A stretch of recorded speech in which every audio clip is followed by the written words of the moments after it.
নিজের বোন শ্বশুর বাড়িতে নির্যাতিত হলে তখন সে সহ্য করতে পারে না, অথচ অন্যের বোনকে নিজের বউ করে এনেছে, তাকে নির্যাতন করতে একটিবারও ভাবে না। নিজের বোন বোন আর অন্যের বোন বোন নয়, নিজের বোনের 7 গুণ মাফ, বউয়ের 1টি গুণও নয়।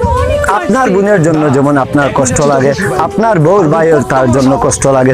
কমপক্ষে 100 বার ভাববেন বউকে নির্যাতন করার আগে।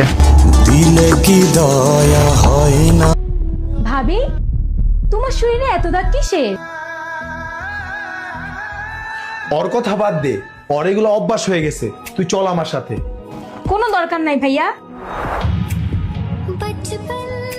আমি এখন বুঝতে পারতেছি কেন আমার সাথে এরকমটা হচ্ছে। তুমি কি ভাবতেছো ভাইয়া?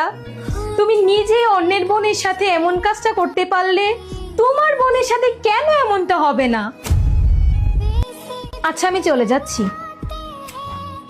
আর শোনো, যেদিন থেকে তুমি অন্যের বোনের ওপর অত্যাচার করা বন্ধ করবে, সেদিন থেকে আমি ওই বাড়িতে সুখে থাকবো।